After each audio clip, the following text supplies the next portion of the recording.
La République centrafricaine a décrété ce jeudi l'état d'urgence pour 15 jours sur l'ensemble du pays et pour cause les tentatives pour empêcher l'approvisionnement de Bangui en produits de première nécessité se multiplient. Les attaques perpétrées par la coalition de groupes armés ne se comptent plus sur les routes nationales 1 et 3 reliant Bangui au Cameroun. Ces attaques qui visent à renverser le pouvoir en place à Bangui trouvent pour l'heure la MINUSCA et les forces loyalistes en face. À la mission des Nations Unies a déploré en milieu de semaine l'attaque d'un convoi de camions commerciaux escortés par les casques bleus tombés dans une embuscade des groupes armés et qui a fait 3 chauffeurs de camions blessés.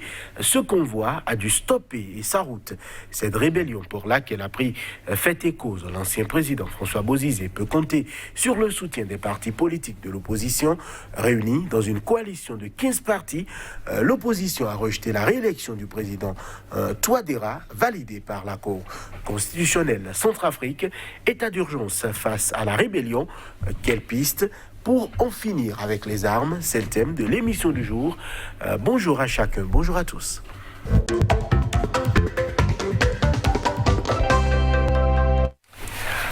Sur ce plateau, pour en parler, Suleiman Abzat, bonjour. Bonjour, Chalam. Vous êtes consultant en problématique du terrorisme, spécialiste des questions de protection et de sécurité. Face à vous, Lamine Sissé, bonjour. Bonjour, Johannes. Vous êtes écrivain, expert en communication politique. Le pays a décrété l'état d'urgence pour 15 jours sur l'ensemble donc du territoire. Monsieur le Mandat, quelle est votre lecture et votre avis sur cette annonce qui quand même est une annonce importante faite jeudi nuit par le régime de Bangui? Déjà, je commencerai par remercier le peuple centrafricain d'avoir été à cette élection-là dans le calme et la sérénité.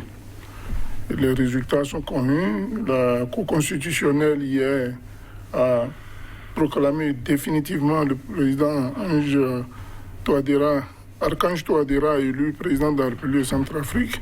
Et la page des élections elle est tournée. Maintenant, il faut faire face à la réalité du terrain. Et il s'avère que cette rébellion ne veut pas entendre raison et continue par des moyens sporadiques de mettre en difficulté surtout le corridor partant de Bangui jusqu'à la frontière soudanaise et autres. Je pense que du point de vue de la stratégie, il y a des déploiements qui sont faits pour assurer à ce corridor-là, n'est-ce pas, le passage en toute quiétude de l'approvisionnement de Bangui. Et ce faisant, la MINUSCA que j'ai toujours déplorée, mais qui est toujours resté en retrait, cette fois-ci est en train de nous prouver le contraire à travers ce général qui est à sa tête et les forces en présence, le Rwanda, les forces russes et aussi les FACA qui font un travail assez excellent qui permettrait de sécuriser la plus grande partie du territoire. Alors, l'état d'urgence décrété donc par le régime, est-ce que selon vous, c'est utile? C'est utile d'une part parce qu'il faut tenir compte des réalités du terrain. Quand, il faut bien qu'il y ait un raisonnement des partis qui ont été conquis par les rebelles. Et pour cela, il faut un état de siège pour permettre de sécuriser les zones qui le sont déjà, de les renforcer et de continuer sur les zones qui font encore office de théâtre d'opération. Il faut nécessairement ça.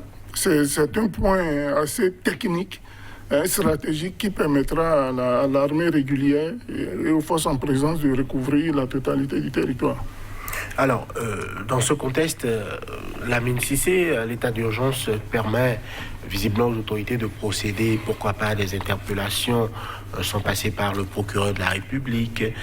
On a l'impression que, visiblement, les autorités centrafricaines ont envie de résoudre le problème de la sécurité. Mais pour quelle efficacité, en réalité? Pour quelle efficacité? L'état d'urgence, c'est sur qui? Sur les rebelles ou bien c'est sur les populations? Ça veut dire que la situation est pire. C'est ça qu'il faut oser dire, mon frère Hamzat. Il faut dire, après les élections, la situation est devenue pire. Pas du tout. Parce qu'avant les élections, il n'y avait pas d'état d'urgence. Où est-ce que vous avez eu l'état d'urgence avant les élections? Parce qu'il y a un semblant de consensus électoral autour duquel, s'il y avait un consensus, peut-être que les armes n'allaient pas tonner.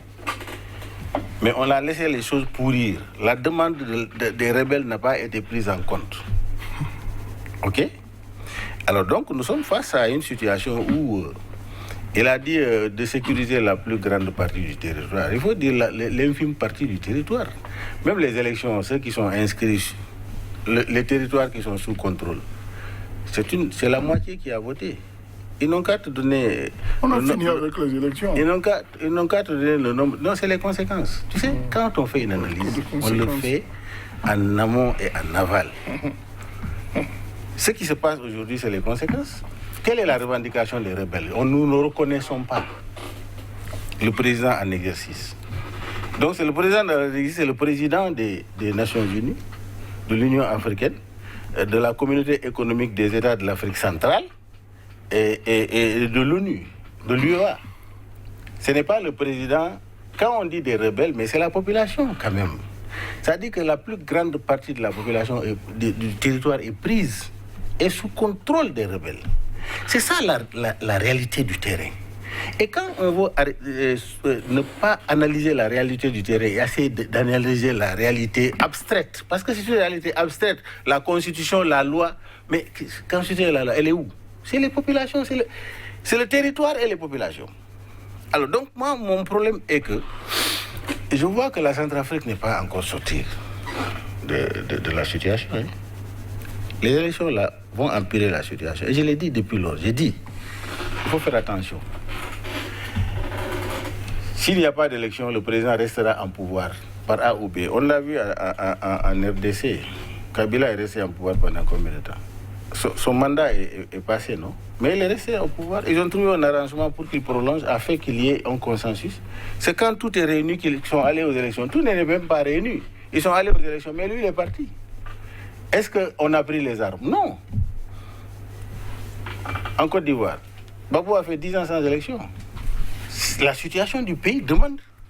Est-ce qu'on a dit coûte que coûte, il faut respecter la constitution, Gbagbo, ton mandat est fini, quoi? Non. Il est demeuré président de la République pendant 10 ans sans élection. Est-ce que la Côte d'Ivoire n'a pas de constitution? Où se trouvaient les Nations Unies et autres là? Pourquoi ils n'ont pas forcé pour organiser les élections? Non, c'est-à-dire que c'est un mauvais arrangement qui est fait en RDC. En RCA, oui. Alors, Mankeur Ndiaye, émissaire de l'ONU en Centrafrique, a demandé et réclamé d'ailleurs au Conseil de sécurité des Nations Unies une augmentation substantielle du nombre de soldats déployés dans le pays, visiblement avec un mandat renforcé pour, pourquoi pas, intervenir, aller dans les zones où les forces onusiennes n'étaient pas déployées dans le pays. Est-ce que, selon vous, résoudre le problème sécuritaire en Centrafrique aujourd'hui passe aussi par un renforcement de la mission onusienne dans le pays? Non, je ne pense pas. Ce n'est pas mon avis du tout. Mon avis, ce n'est pas de gonfler le chiffre, l'effectif de la MINUSCA. C'est de renforcer les FACA et de lever l'embargo. Le problème, il est là. Et j'aimerais bien m'inscrire. Je m'inscris en faux sur tout ce que dit mon co-débatteur, à savoir qu'on parle de constitution, machin. Il faut bien qu'il y ait une loi fondamentale pour régir un pays. C'est pas parce qu'il y a une rébellion que quelqu'un se lève là et puis voilà, il veut suspendre tout. Ce qui s'est passé en Côte d'Ivoire, c'était un cas d'exception. J'étais en Côte d'Ivoire. Moi, j'étais en Côte d'Ivoire lors de la crise. J'étais au cœur de la crise. Ah, ça, on ne me chante pas ça. J'ai des preuves de ce que je dis. Je peux vous les apporter sur ce plateau. La Côte d'Ivoire, c'est un régime d'exception. Déjà, il n'y a pas eu de désarmement. Et mieux, ce n'est pas un Touadéra qui a fait prendre des armes. Ce sont les rebelles. Avec ce monsieur-là qui se cache à la frontière là-bas, là, qui est retourné parce que sa candidature a été rejetée. De toute manière, moi, je ne retournerai plus en arrière. Les élections sont faites, on avance. Il s'agit aujourd'hui pour le pouvoir centrafricain, n'est-ce pas, de ramener la quiétude dans le pays. Et cela passe par des normes techniques et sécuritaires. Le renforcement du dispositif de la MINUSMA, c'est ça? De la MINUSCA, ça ne résoudra pas le problème. Qu'il y ait 10 000 hommes de plus, on a vu l'expérience en RDC, ça n'a rien arrangé de plus. faudra former les forces en présence. C'est-à-dire mais visiblement, il y a des bandades. Beaucoup de soldats centrafricains au niveau des FACA ont fui, ont déserté quand les armes ont commencé à crépiter. Non, les soldats impliqués. Les soldats impliqués dans la rébellion. Vous savez, le dossier de la Centrafrique, je le suis comme mon ombre. Je lis, je cherche, j'ai des amis là-bas, je me renseigne. Ceux qui étaient impliqués dans la rébellion pour attaquer Bangui, c'est ceux-là qui ont fui. Et ils sont partis malheureusement avec des armes qu'ils avaient en leur possession. Ils sont en train d'être traqués à l'heure où je vous parle. Comment se fait-il que depuis 5 ans, après les accords de Khartoum, puisqu'il dit qu'ils ne se sont pas entendus, ils ont bien signé les accords de Khartoum, ils se sont entendus avec le président Ange Touadéra, et il a fallu la question des élections, et chacun se lève, il va reprendre ses armes. Il se met à foutre le bordel dans le pays. Vous pensez que n'importe un chef d'État, qui ce soit vous, lui ou moi, on aurait accepté ça? Moi, je n'aurais pas accepté ça. Et je pense que le mathématicien de Bangui est dans la droite ligne de ce qu'il fait, et il faut qu'il aille jusqu'au bout. Aujourd'hui, ceux qui ont été infiltrés, ceux qui sont infiltrés, puisqu'il n'y a pas eu de désarmement, qui sont toujours restés membres de la Séléka et des anti-Balaka, en majorité d'ailleurs, ceux-là qui étaient sur Bangui, quand ils ont su qu'il devait y avoir une attaque, c'est ceux-là qui se sont levés. Et qui, parmi eux, étaient incorporés au sein de l'armée. Ils sont repartis avec eux, mais ça ne déstabilise pas du tout l'armée centrafricaine et les forces en présence. Hein. Ils sont en train d'avancer et quand vous voyez le résultat, le terrain est en train d'être conquis davantage. Ils ont fui, et vous voyez bien les images qui apparaissent.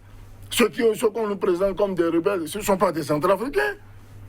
C'est des Tchadiens, c'est des Soudanais, c'est des Érythréens, etc., etc. Ils viennent d'où ces gens-là? Alors posez-vous la question. La Centrafrique restera égale à elle-même, mais le président Touadéra, il a l'obligation de sécuriser et de ramener le calme dans son pays. Pas tous les moyens. Alors, 12 000 casques bleus, non, nous allons faire le débat. On fait le débat, mais il fait des débats émotionnels, c'est ça qui me fatigue un peu. 12 000 casques bleus, vous avez toujours suivi ces analyses techniques. Il est dans l'analyse technique. Moi, je n'ai pas vu la technique ici. D'accord. Moi, c'est le terrain qui commence. Je vous pose une question. Oui. Visiblement, le représentant de l'ONU dans le pays estime qu'il faut augmenter les chiffres. C'est votre compatriote, Mankeur Indien et ancien ministre sénégalais. 12 000 casques bleus, déjà, la MINUSCA qui sont dans le pays, présents depuis 2014, on le sait. Il y a des centaines de militaires rwandais qui sont arrivés. Il y a des paramilitaires russes qui sont aussi déployés. Est-ce que, selon vous, augmenter les troupes, c'est la solution? Non, mais c'est-à-dire que ça n'a jamais été la solution, d'ailleurs. C'est-à-dire que c'est de l'autre côté, il y a toutes les nationalités qui défendent le pouvoir en place. Et on se plaint que dans la rébellion, qu'il n'y ait pas de différentes nationalités, de surcroît africains. Êtes-vous en train de soutenir la rébellion? C'est justement ça. Laissez-moi la police des débats. Non, vous supportez la rébellion. Laissez-moi la police des débats. Non. Êtes-vous en train de soutenir la rébellion? Non, je ne soutiens pas la rébellion. Je suis en train d'analyser un fait. Soutenir une rébellion, c'est-à-dire se commanditer une rébellion et aller jusqu'à l'exécution. Mais la Centrafrique, on est en train d'analyser un fait. L'analyse est une situation concrète que nous analysons.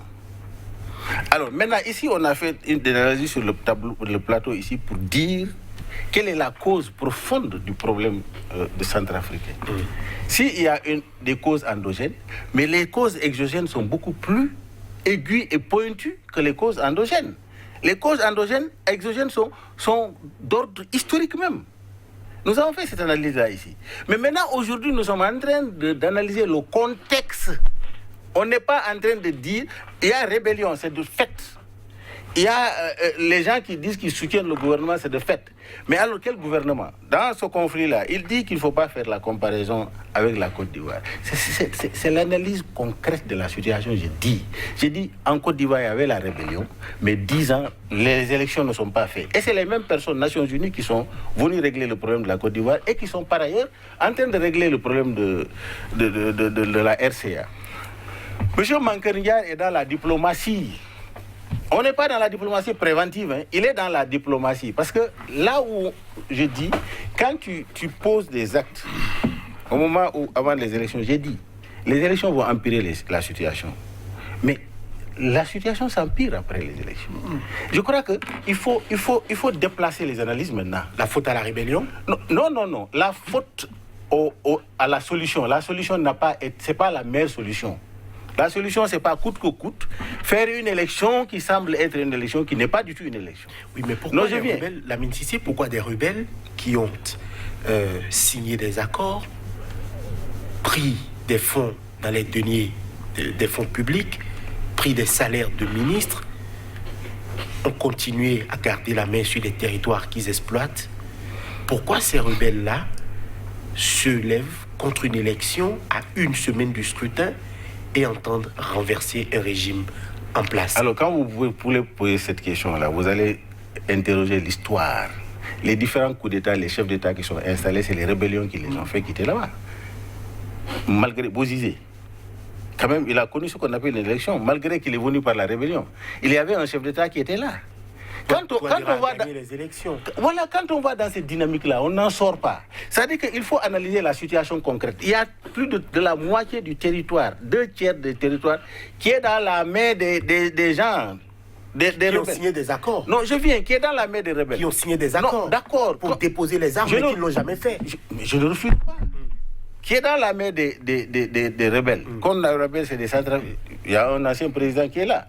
Ok, il y a Bozizé qui est là de toutes les façons. Bozizé qui a été soutenu auparavant n'est plus soutenu aujourd'hui. Mais il est sur le terrain, il est soutenu. Il est soutenu par qui, on ne sait pas.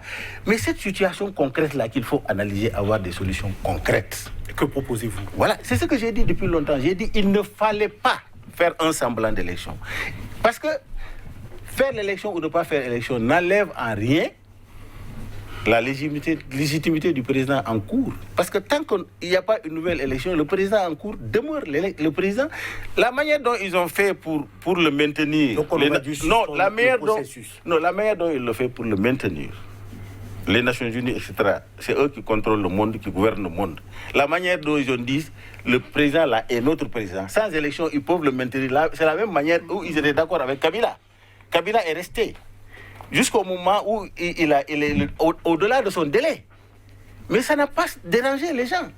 J'ai dit Gbagbo est resté 10 ans sans élection, ça a dérangé les Nations Unies. Non, au contraire, ils sont allés dans la négociation jusqu'ils sont allés aux élections. J'ai dit, quand les gens qui détiennent plus de la moitié du territoire, les 2/3 du territoire, qui disent nous voulons qu'on s'assoie d'abord, on discute pour le processus électoral avant d'aller aux élections, je crois que ça doit être fait. Si ce n'est pas fait, c'est une erreur de coaching de leur part. C'est ce que moi j'ai dit. Si après la négociation et qu'ils ne trouvent pas de terrain, ou ils trouvent de terrain, dans l'application, ils l'appliquent et que la rébellion continue, j'allais attaquer ces gens-là pour leur dire non, ils sont de très mauvaise foi. Mais ils ont appelé à s'asseoir. Mais asseyez-vous. Des rebelles qui prennent des salaires de ministres, pourquoi se rebellent-ils contre un processus électoral juste après que leur candidature, pourquoi pas à des postes de députation ou leur liste constituée pour aller aux élections ait été validée? Déjà, cette rébellion-là est constituée que de voyous. Je vais vous dire pourquoi ils sont des voyous. Est-ce que vous vous imaginez qu'après les accords de Khartoum, qu'ils soient venus au gouvernement, et ceux qui sont rentrés au gouvernement ont été rejetés par leur base? Allez vérifier.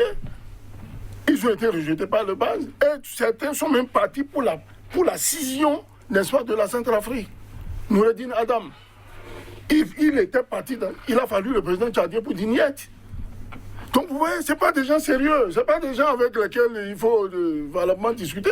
Déjà, le président en place a fait un consensus au niveau des accords de Khartoum. Ils sont partis de Khartoum, il fallait respecter la feuille, comment on dit, la feuille de route. Cela n'a jamais été fait. Jamais, ils n'ont jamais désarmé. Ils n'ont jamais désarmé. Et vous voulez que le président, sur la base de ce qu'ils se sont dit, qu'ils aillent de force les désarmer? En Côte d'Ivoire, ça n'a pas été le cas, ils n'ont pas désarmé. C'est pour cela que je dis, il ne faut pas comparer. Il ne faut pas comparer. Maintenant, s'ils refusent de désarmer, ils attendent pendant 3, 4 ans, 5 ans, à la veille de 2 semaines d'une élection, pour reprendre les armes, parce que celui qui les instrumentalise, il a eu sa candidature invalidée, il se retrouve avec eux dans le fond là-bas, il n'en revient plus, et le lendemain c'est des crépitements d'armes. Moi au pouvoir, je décide, je vais zigouiller tout ça, je me remets ça au propre. Et vous voyez les conditions dans lesquelles nous sommes aujourd'hui, il n'y a pas à discuter avec ces gens-là. Parce qu'en réalité, les Centrafricains même de Bangui, vous avez vu, je vais la citer, quand vous prenez Afrique Média, le reportage fait par Afrique Média sur Bangui, vous avez entendu les Centrafricains dire, ces gens-là, nous ne les connaissons pas. D'abord, ils ne parlent même pas nos langues. Ils sont qui? Ils viennent d'où? Qui les paye? Et vous voyez, dans une rébellion, j'en ai connu une, de quelqu'un dont je suis très proche. Quand on mène une rébellion, on se met au devant, on ne se met pas derrière. Ces gens-là sont des véritables criminels qu'on doit arrêter ou faire zigouiller. Il faut nettoyer la Centrafrique et la mettre propre. Quand on est chef rebelle, on prend le devant. Non, je demande, non pas du tout, je demande au président centrafricain de prendre ses responsabilités. Je pense qu'il est en train de les prendre. Et un bon mathématicien, il sait qui sont ceux sur lesquels il peut compter, parce que vous voyez, ce jeu-là aussi, c'est un jeu trouble. Voilà, un peu de business partout. D'autres sont là pour les diamants et tout. Donc il faut arrêter ça, être sérieux dans ce qu'on fait. Et je pense que celui qui est à la tête de la Centrafrique aujourd'hui sait au moins ce qu'il faut pour son peuple. Contrairement à ceux-là qui viennent allumer le pays tous les matins et qui en font un paradis à ciel ouvert à qui leur donne les armes. Mankeur Ndiaye estime qu'il faut une stratégie d'aménagement du mandat de la MINUSCA. Il estime qu'il faut changer un peu, pourquoi pas le mandat, c'est-à-dire le rendre, on va dire, plus offensif. Est-ce que selon vous, la MINUSCA arrive à régler le problème en Centrafrique aujourd'hui? Mais nous qu'à régler ça en RDC d'abord. Là où ils sont pendant plus de 20 ans là-bas. Là. Ils sont en train de pomper l'économie de ce pays-là. Non, franchement. C'est-à-dire que ce qui est dramatique, est que nous avons la communauté économique des États de l'Afrique centrale qui décide et qui dit à l'Union africaine, c'est ce que nous décidons. L'Union africaine, d'accord, décide et dit à l'ONU, voilà ce que nous voulons faire. Et l'ONU dit, d'accord, comme c'est une décision interne, on entérine. Mais l'ONU, le fonctionnement de l'ONU, c'est quoi en fait? Le fonctionnement de l'ONU même est antidémocratique. C'est pourquoi la gouvernance mondiale déséquilibrée est antidémocratique. Ça ne me surprend pas. Hein? Parce qu'en fait, au lieu de mettre fin à la rébellion, on pousse la rébellion. Quels sont les gens qui créent les armes là et créent cette rébellion là? Parmi ces puissances occidentales là, il y a des puissances qui se rivalisent à travers ces rébellions là, à travers des pays interposés. C'est pourquoi j'ai dit, la Centrafrique est une base arrière. C'est une base arrière. Regarde les pays qui entourent la Centrafrique. C'est un pays qui est en danger. Et les intérêts sont disparates, différents de l'intérêt des populations centrafricaines. D'où autant de groupes armés. Mais c'est ça, c'est ce que je suis en train de dire. Quand on veut régler ça, là, c'est pas par la force ou bander les muscles qui va régler ça. Si c'est bander les muscles, faire la force, il devait régler ça. On devait pacifier la RDC. Touadéra a consacré un mandat. Mais Touadéra est un civil qu'on a mis là-bas, il n'a pas les moyens de sa politique. On a mis, le peuple centrafricain l'a élu, il n'a jamais été avancé comme... Franchement, je crois que je ne me fais pas comprendre. Oui, vous avez dit qu'on l'a mis là. J'ai dit la situation concrète. C'est le peuple centrafricain. Situation concrète. Mais quand tu parles du peuple, les 2/3 du territoire, c'est pas le peuple ça. Ils ont voté pour qui? Le problème n'est pas là. C'est pas un problème de peuple. C'est un problème de légitimer quelqu'un qu'on lui donne. Mais ils sont en train de... La Somalie... Donc Touadéra n'est pas légitime. La Somalie... Touadéra n'est pas légitime. Je ne dis pas ça. Je dis c'est de le légitimer. Je ne dis pas qu'il n'est pas légitime. Mais quand on voit au jeu de la Constitution, cette élection-là, moi je ne rends pas cette élection-là valable. C'est les instances internationales qui ont dit il est là. J'ai dit, à mes yeux, ce n'est pas l'élection qui l'a légitimé. Pour moi, je considère que il n'y a pas... même s'il est là et qu'il n'y a pas d'élection, pour moi, il demeure le président. Pour moi. Mais illégitime. Non, pas illégitime. Pourquoi? Mais quand on dit... on te dit, le fichier électoral, c'est l'Afrique, c'est tout le Centrafrique qui doit élire un président. il y a 2 tiers qui n'ont pas voté. Le tiers qui a voté, là, c'est la moitié qui a voté. Vous voulez légitimer ça? Dans des pays, non, mais c'est la même chose. Dans des pays, par exemple, on croit au terrorisme. Où on sait qu'au Mali, tout le monde n'a pas voté. Où ça?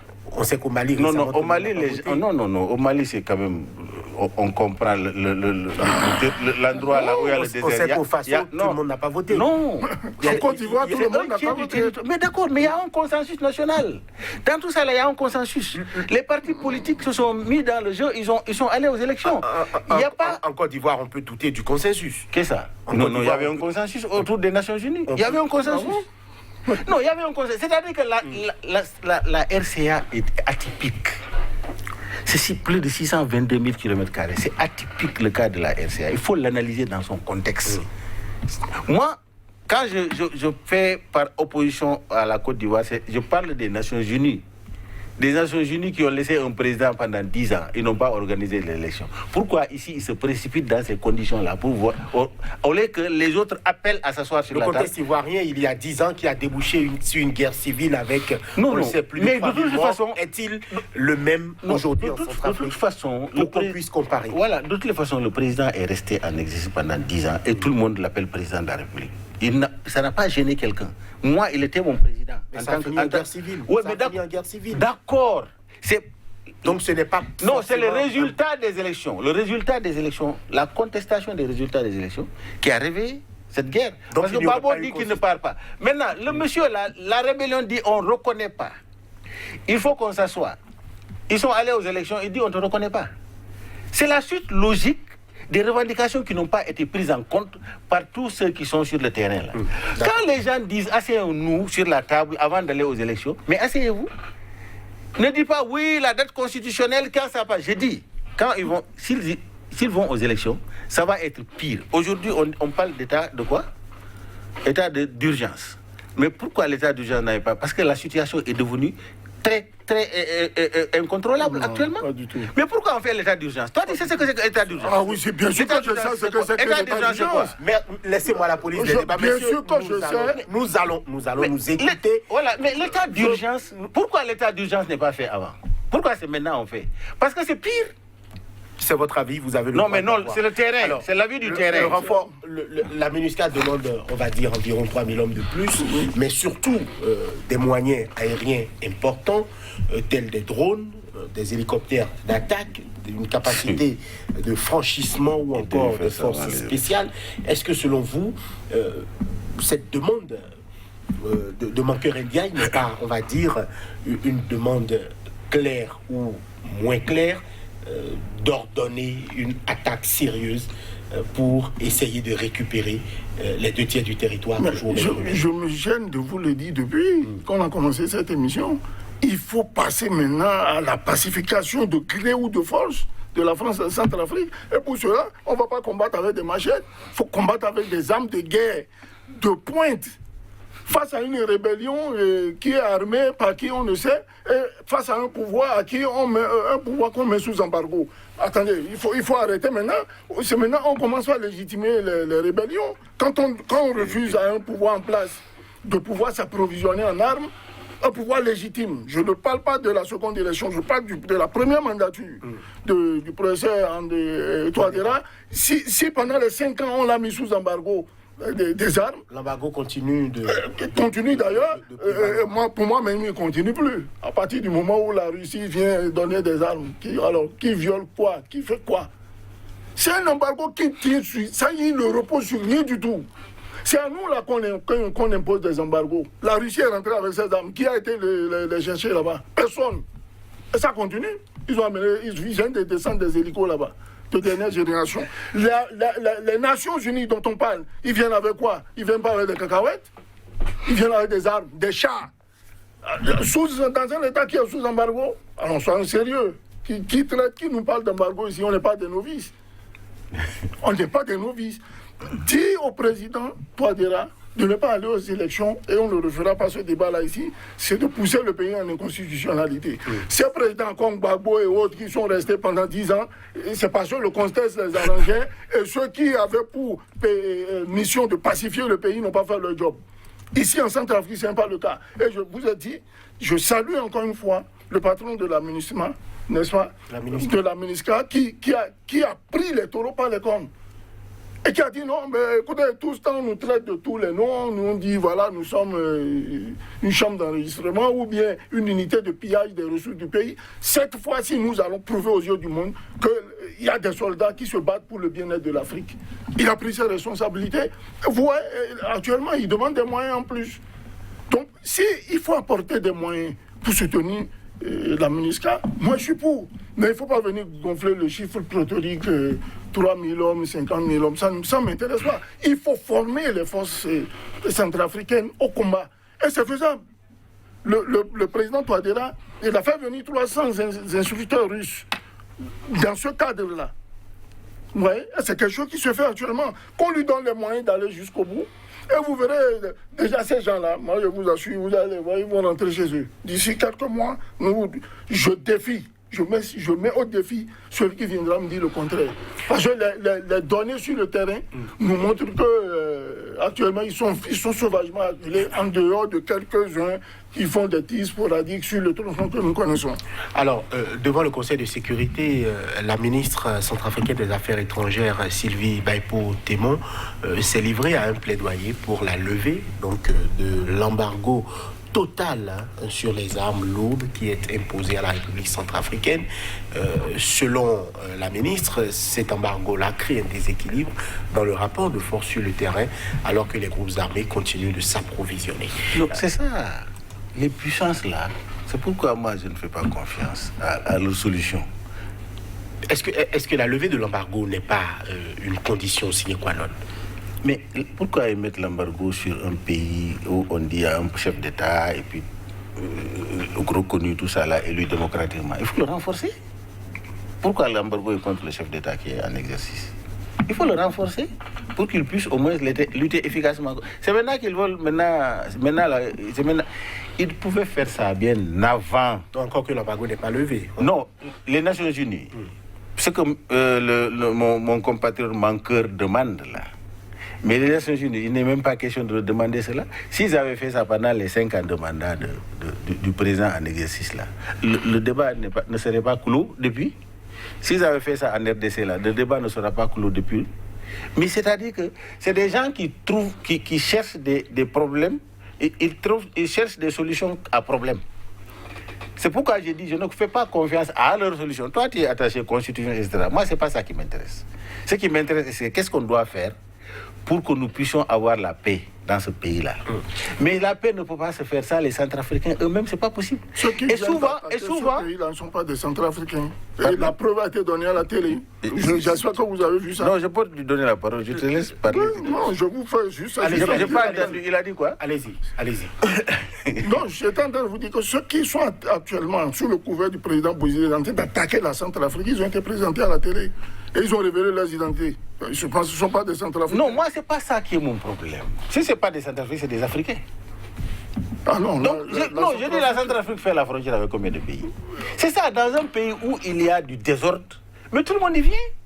Ça, c'est tout à fait. D'autres viennent chercher du diamant, d'autres prennent les armes parce que c'est ça. C'est-à-dire que quand tu vas en RDC, c'est la même chose. C'est les pays limitrophes qui ont fait une base aérienne, surtout vers le nord Kivu, etc. Tous ceux qui sont en train de faire des crimes là-bas, est-ce que tu penses que c'est des gens de la RDC hein? Non, c'est pas eux. La majeure partie, c'est des gens qui sont venus, d'autres se sont naturalisés, ils sont restés là. Les Ougandais, des voilà, etc. C'est ça. C'est-à-dire que pour pacifier cela, là, les Nations Unies, ils ne sont jamais efficaces. Au contraire, il paraît que d'autres se transforment même en commerçants de diamants. Je m'excuse, hein, je suis en train de dire d'autres se seraient transformés au conditionnel. Mais les indicateurs, des amis qui sont en RDC, on fait des témoignages par rapport à ça. Ils participent au trafic du diamant, à beaucoup de choses. C'est ce que je suis en train de te dire. Toi, tu es en train de parler en tant que panafricain, en tant que militaire. Tu penses que c'est comme ça. Sur le terrain, c'est autre chose. Alors, non, c'est vrai. Moi, mon problème fondamental est que ce qu'ils pouvaient faire bien avant, pourquoi c'est maintenant où, quand tout est gâté là, ils essaient de bander les muscles? Il n'y a rien qui soit gâté. Non, mais quand vous dites c'est gâté, je comprends que les institutions ne fonctionnent plus. Je comprends qu'il y a des bandades dans Bangui, tout le monde est en train de fuir. Non, attendez. Le président Touadéra, il va au bureau tous les matins. Laisse-moi terminer. Tu dis rien n'est gâté. Mais tu n'as pas vu l'exemple de la Somalie. La Somalie, quelle puissance n'est pas allée en Somalie? Non, la Somalie non, laisse-moi terminer. Allez-y. Ah non. Mais laisse-moi terminer. On ne parle pas l'incomparable. Allez-y. La Somalie, il y a eu la débandade. Jusqu'ils ont eu un gouvernement en exil. L'armée américaine la plus puissante a été défaite en Somalie. Ce n'est pas le problème de bander les muscles qui est le problème. C'est le problème de trouver des solutions justes pour régler le problème. Moi, c'est ça mon inquiétude. Et quand il parle de Somalie, la Somalie est pire que ce qui se passe en Centrafrique. Si tu connais pas je suis heureux de savoir que vous le dites. Tu connais pas le problème de la Somalie? Je suis heureux de vous entendre. Mais ça a commencé comme ça. Ça a commencé comme ça, des générations, jusqu'à maintenant, c'est totalement... Jusque le gouvernement ne peut même pas rester... Le gouvernement est parti en exil. Un président élu est parti en exil, le gouvernement en exil. En exil, qu'est-ce que tu peux faire pour la Somalie? C'est ce que je suis en train de... J'ai eu peur. Moi, j'ai peur. Et que des solutions qu'ils apportent ne soient pas des solutions idoines. Parce que c'est eux qui ont toute la puissance. C'est eux qui sont les puissants. C'est eux qui sont les policiers du monde. Mais ils viennent dans un pays pendant combien d'années? Ils ne peuvent pas, les rapports de force les échappent. Mais ça c'est-à-dire que c'est de l'hypocrisie politique, ça. C'est cela que je condamne. C'est pourquoi j'ai dit, normalement, si j'étais Toundira, j'allais dire, bon, on va s'asseoir encore une fois, avant d'aller aux élections, est-ce qu'on va s'entendre? Asseyons-nous. Venez, on s'assoit. Parce que le fait qu'il accepte, Bozizé vient, tout ça là jusqu'au terrain, ils ont éliminé la Cour constitutionnelle, etc. Je n'ai pas de problème. Mais asseyons-nous, discutons.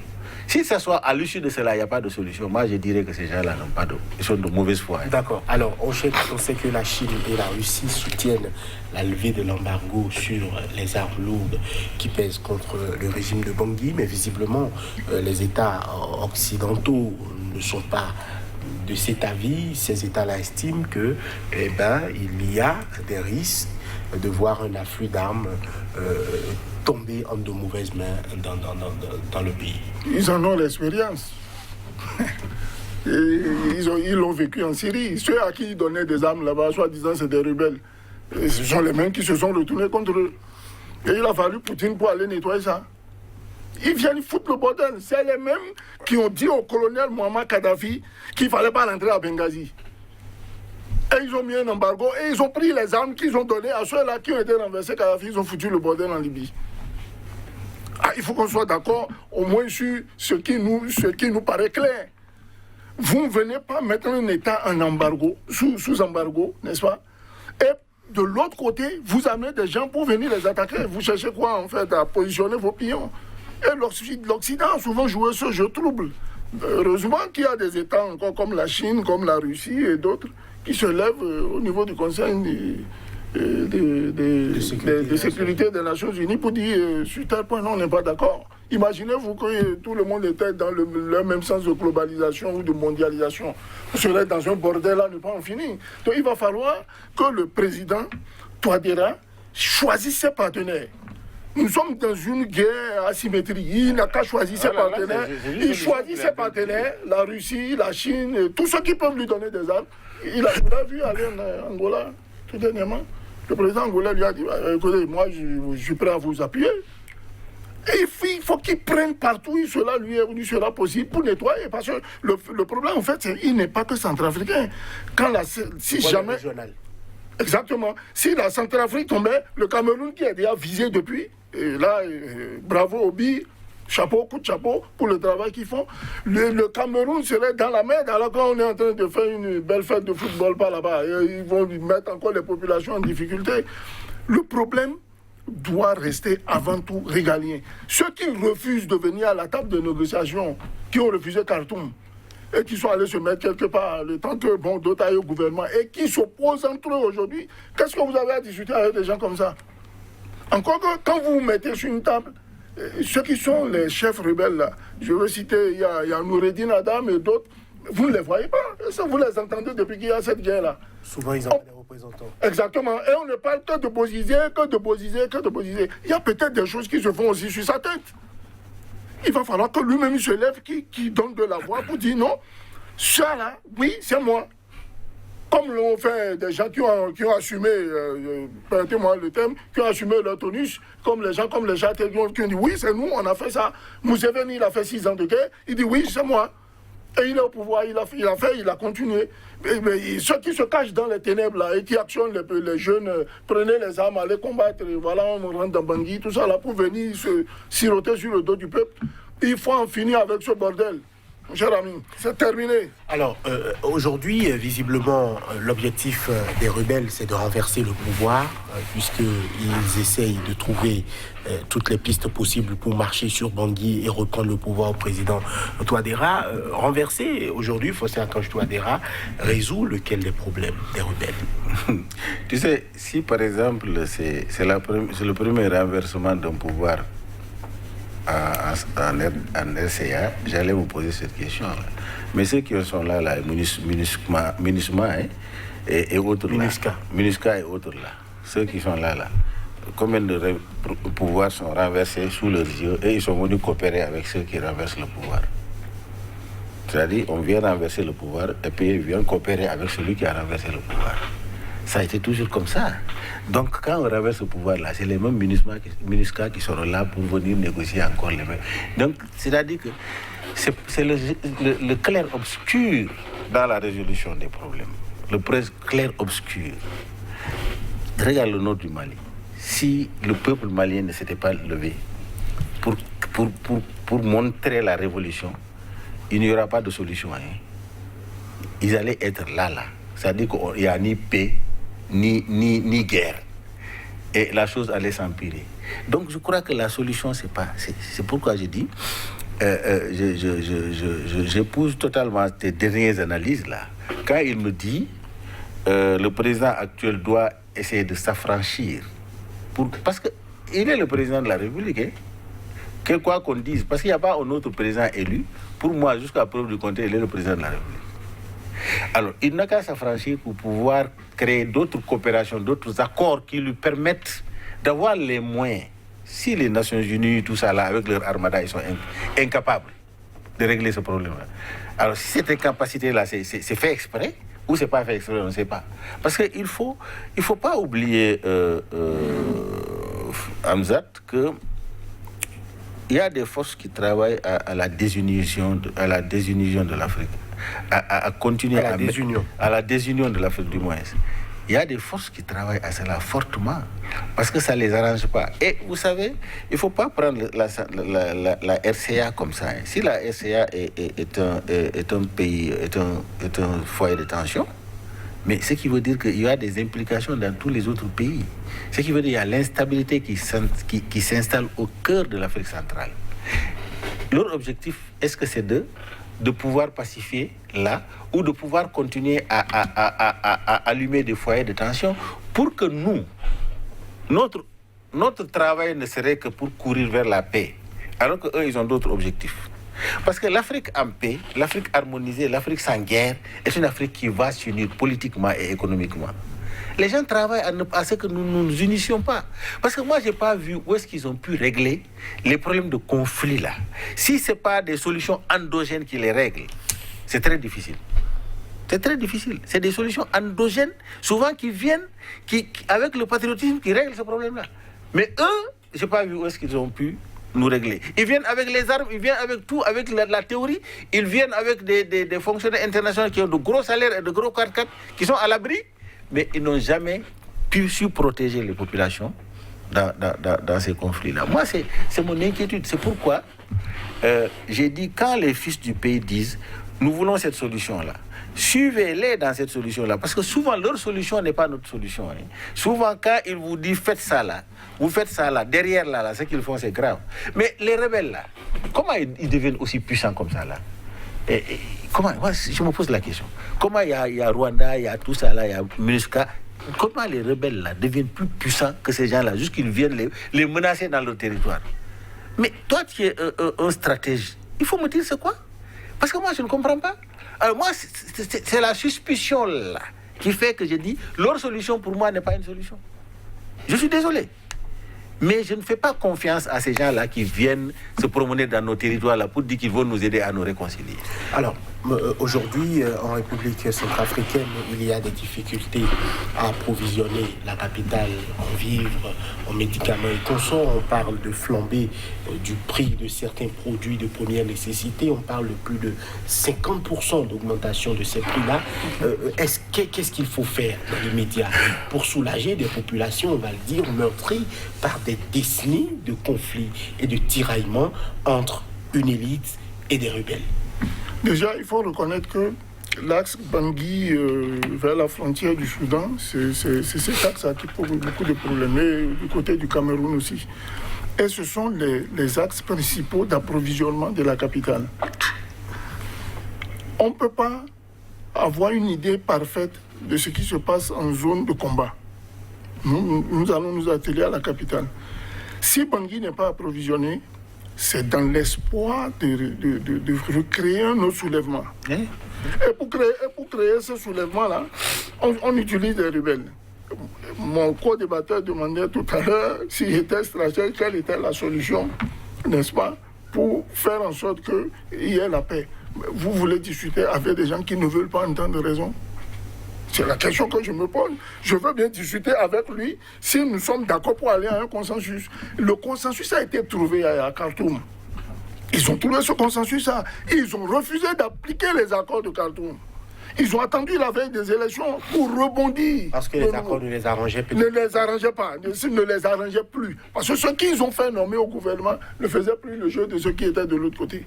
Et ils ont refusé. Ils les ont même balayés du revers de la main.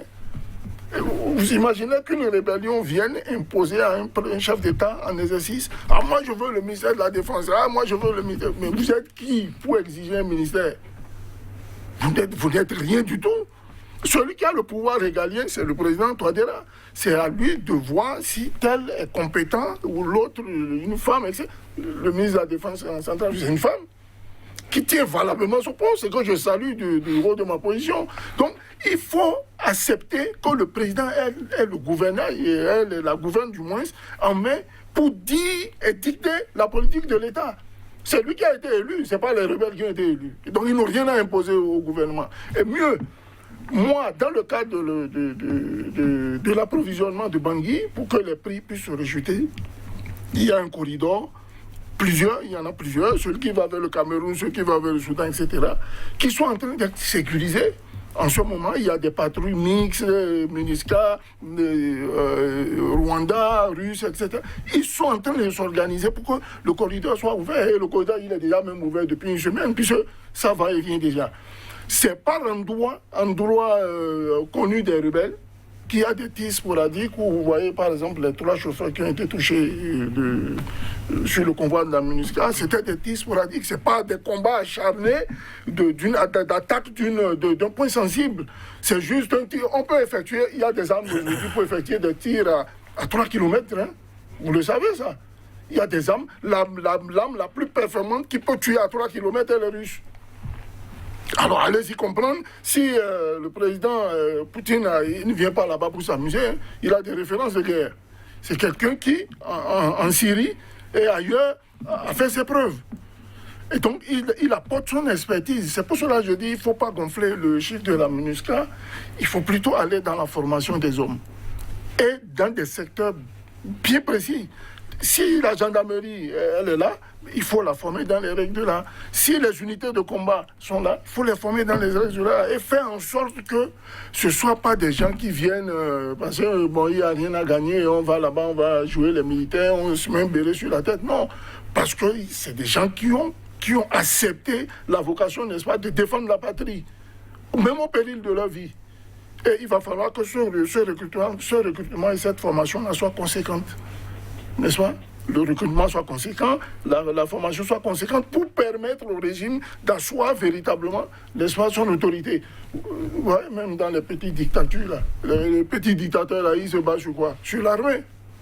Parce qu'ils savent que quand il va y avoir un bordel, il faut envoyer les militaires réprimés. Donc il va falloir aussi que ceux qui doivent être formés là ne soient pas des mercenaires, des chairs à canon, et qu'on ne laisse pas plutôt de chair à canon, qu'ils ne soient pas des criminels en puissance, mais qu'ils soient des militaires bien formés dans le sens du respect de l'autorité de l'État.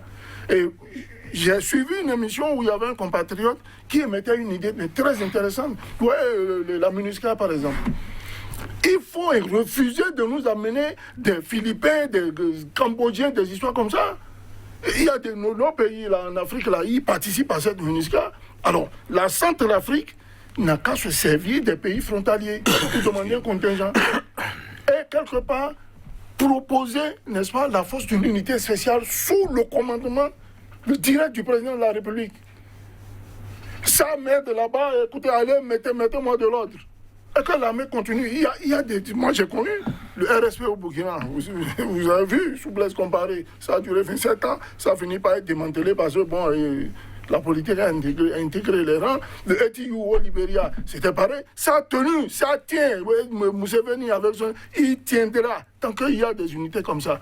Donc, c'est des propositions que nous faisons au régime centrafricain, n'est-ce pas, pour qu'en dehors même de l'armée régulière, qu'il y ait une autorité, qu'il y ait une unité qui soit directement sous les ordres du chef de l'État. Comme ça se voit dans les grandes nations. Vous voyez, les unités antiterroristes aux États-Unis d'Amérique où le président, il décroche son téléphone, il dit mettez-moi ça au propre. Et on a vu l'attaque d'Abbottabad sur Oussama Ben Laden. Les ordres venaient du président. Mettez-moi ça au propre. L'unité est partie, a fait son travail et point. Ma dernière requête, c'est qu'il faut qu'on nous dise où se cache Bozizé. Est-ce qu'il est en Centrafrique? Est-ce qu'il est dans un des pays voisins là? Auquel cas, nous allons accuser ce pays-là de le soutenir. Il faut je prie la communauté dite internationale de nous démasquer au Bozizé, là où il se trouve. Il faut qu'on nous dise là où il se trouve. Alors, parce que refuser de faire ça, c'est permettre aux pays qui l'hébergent, n'est-ce pas, de soutenir cette rébellion-là. Résoudre voilà. Le problème centrafricain aujourd'hui, est-ce que c'est retrouver l'ancien président François Bozizé, qui, on va le dire, a officiellement déclaré son soutien à la rébellion qui est en train d'asphyxier les Centrafricains aujourd'hui? C'est pas nouveau. Toutes ces analyses-là, c'est pas nouveau. Tu sais, c'est ce que je dis. Je dis, le problème de la Centrafrique, c'est la rébellion à répétition. Il y a combien de gouvernements on a renversé par la rébellion? La Russie, vous parlez de la Russie. Oui, la Russie fait partie des patrons des Nations Unies. La Russie ne va pas fragiliser les Nations Unies. Il a des limites. Mais aujourd'hui, posez-moi la question, qu'est-ce qui assure la sécurité du président Tondera? Qu'est-ce qui assure? Ce sont les FACA ou c'est les étrangers qui assurent sa sécurité? Où est l'armée centrafricaine? Tu penses qu'il y a une confiance entre le gouvernement et l'armée de Mali? La garde républicaine de la Centrafrique est commandée par un général centrafricain, si vous ne le savez pas. Non, je suis en train de demander qui assure la sécurité. Les Centrafricains d'abord, avant tout. Sur ce plateau-là, tu m'as dit qu'il y a autre qui... Non, je parle de la rébellion, du combat en dehors de la... Vous me parlez de... Vous me parlez de mon domaine là, vous parlez de la protection. Non, je suis en train de poser la question. La garde républicaine de la Centrafrique est commandée par un Centrafricain. Bon, d'accord. Et il a sous ses ordres que des Centrafricains. Ceux qui viennent et que vous voyez, qui sont russes, ougandais, rwandais et autres là, ce sont des collaborateurs à la garde républicaine de la Centrafrique. Ils les forment. Ce ne sont pas, ils sont là pour assister, n'est-ce pas, et former en même temps le personnel de la sécurité. C'est important de le savoir. Non, je veux une parenthèse, quoi. C'est important de le savoir. Mais maintenant, il faut regarder les pays qui entourent la RCA, le Tchad, le Soudan, le Cameroun, Ouganda, Rwanda, etc. C'est des pays, tous ces là, c'est des pays à problème aujourd'hui. Est-ce que la solution viendra de ces gens-là? Parce que chacun a dans son pays quelque chose qui est beaucoup plus important. Pourquoi nous, au niveau de la Sierra Leone et de Libéria, dans l'Afrique de l'Ouest, pourquoi nous avons réussi? Parce qu'il y a une solution endogène. C'est le Nigeria qui a pris à bras le corps. Le gros contingent, c'est le Nigeria qui a fourni. Mais malgré qu'il y avait les Nations Unies, mais on n'a pas laissé les Nations Unies faire ce qu'ils veulent sur le terrain. C'était nous qui avons réglé ce problème-là. OK? Parce qu'en fait, ça, c'est inédit en Afrique de l'Ouest. Il ne faut pas laisser que cela se propage. Mais regarde la situation environnement, l'environnement qui entoure ce pays-là. ce pays-là. Donc, chaque pays a un intérêt particulier et les puissances ont des intérêts particuliers. C'est pourquoi tout ce que tu dis comme ça, là, c'est très bien. C'est très bien. Mais la réelle politique, la réalité du terrain commande. C'est pourquoi moi je dis, j'ai une inquiétude. J'ai une inquiétude que si les Nations Unies ne prennent pas les taureaux par les cornes réellement, que cette rébellion puisse mettre en difficulté ce pouvoir en place. Bozizé est introuvable, vous n'avez pas répondu à ma question. Non, Bozizé est introuvable, mais Bozizé est un chef de guerre. Mais c'est là, moi, ça ne me donne pas. Il a des alliés. Non, c'est un chef de guerre. Pas un chef de guerre. Et un ancien président. Il a été renversé par les armes. Et il est revenu. Il va certainement prendre sa revanche pour revenir au pouvoir. Ça dit que c'est des gens, quand ils sont au pouvoir, ils veulent toujours revenir au pouvoir. Donc, moi, ce que je suis en train de dire, le cas de Bozizé a des alliés dans la RCA, parmi les pays centrafricains, de l'Afrique centrale. Mais il a des alliés. S'il ose sortir pour dire qu'il réclame, lui, il soutient les rebelles, mais c'est qu'il a tenu quelque part de très solide. C'est ça la vérité. Alors moi je disais, quand on pose la question, est-ce qu'il était même judicieux de rejeter sa candidature? On pouvait l'accompagner, le mettre dans le processus. Est-ce qu'il était même judicieux? C'est-à-dire que, quelquefois, quand le pays est dans une situation, il faut suspendre quelquefois la Constitution, fermer les yeux pour la paix. Non, je viens. Fermer les yeux pour la paix. C'est ça votre mot de fin. Non, fermer les yeux quelquefois pour la paix. Il faut accepter l'inacceptable pour créer la paix. Parce que les conditions de paix sont beaucoup plus favorables pour un pays d'aller en avant que dans des conditions de guerre. Moi, c'est ce que je voudrais dire à mon frère Hamzat. Je ne suis pas en train sur le plateau, de contester, n'est-ce pas, tes analyses militaires. Mais le contexte du pays, là, c'est ça. Écoutez, les élections ont eu lieu, on a tourné cette histoire des élections. Ceux qui réclament la tête de Touadéra, il ferait mieux de se chercher un panier pour le marché de Bangui, parce que nous, de toute manière, la Centrafrique, avec ou sans leur accord, sera pacifiée. Et nous saluons de passage le mathématicien de Bangui et spécialement le général de la MINUSCA. Voilà. Chapeau et respect au travail qui est fait sur le terrain. Merci. Vous êtes Souleymane Hamzat, consultant en problématique du terrorisme, spécialiste des questions de protection de sécurité. Face à vous, Lamine Cissé, écrivain expert en communication politique. Monsieur, merci d'avoir été avec nous. Merci d'avoir suivi. À bientôt pour notre numéro de Vue.